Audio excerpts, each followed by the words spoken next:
Interiors and exteriors design രംഗത്തെ പ്രമുഖരായ bright ടെക്കിന്റെ പുതിയ കമ്പനിയായ ഡിസൈൻ 1000 കൊച്ചിയിൽ ലോഞ്ച് ചെയ്തു. ഫാക്ടറിയുടെ ഉദ്ഘാടനം ഉന്നത വിദ്യാഭ്യാസ വകുപ്പ് മന്ത്രി റോജി എം ജോൺ നിർവഹിച്ചു.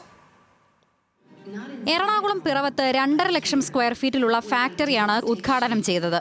പുതിയ സംരംഭങ്ങൾ വരുമ്പോഴാണ് നാട് വളരുന്നതെന്ന് മന്ത്രി റോജി എം ജോൺ പറഞ്ഞു.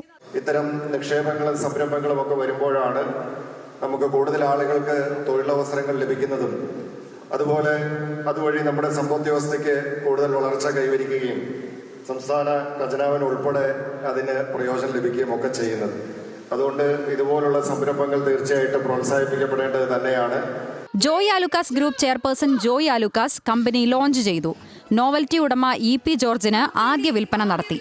2030 ആകുമ്പോൾ 3000 കോടി ടേൺ ഓവറുള്ള കമ്പനിയാക്കുകയാണ് ലക്ഷ്യമെന്ന് ചെയർമാനും MD-യുമായ ഷിബു ഫ്രാൻസിസ് ചെമ്മണിക്കോടോത്ത് പറഞ്ഞു. ഇത് ലോകോത്തര വിപണിയായി പ്രഖ്യാപിക്കുകയാണെന്ന്. കാരണം US, ജർമ്മനി, UK, ഓസ്ട്രേലിയക്ക് ഇത് കയറ്റുമതിയുള്ള ഓർഡർ ഇപ്പോഴും കിട്ടിക്കഴിഞ്ഞു. അപ്പൊ ഇത് ലോക വിപണിയിൽ സ്ഥാനം പിടിക്കും. ഞാൻ പറഞ്ഞെങ്കിൽ 2030 ആകുമ്പോൾ ഇത് 3000 കോടി ടേൺ ഓവറുള്ള കമ്പനിയാക്കുമെന്ന് പറഞ്ഞു. അപ്പൊ അത്ര വലിയ പ്രസ്ഥാനം പടുത്തുയർത്താൻ പറ്റിയതിന് ഞാൻ ദൈവത്തിൽ നിന്ന് പറയുന്നു. ചടങ്ങിൽ കമ്പനിയുടെ വെബ്സൈറ്റും ഷിബു ഫ്രാൻസിസ് ചമ്മണിക്കോടോത്തിന്റെ ആത്മകഥയും പുറത്തിറക്കി. വെബ്സൈറ്റിൽ AI സഹായത്തോടെ ഷോറൂം എക്സ്പീരിയൻസ് നടത്താം. ചടങ്ങിൽ കൊച്ചി മേയർ VK മിനിമോൾ, വരാപ്പുഴ അതിരൂപതയുടെ സഹായ മെത്രാൻ ഡോക്ടർ ആന്റണി വാളുങ്കൽ, ഡയറക്ടർമാരായ ഷാലി ഷിബു, അലൻ ഷിബു, ആഷ്ലിൻ ഷിബു തുടങ്ങിയവർ പങ്കെടുത്തു. ന്യൂസ് മലയാളം, കൊച്ചി.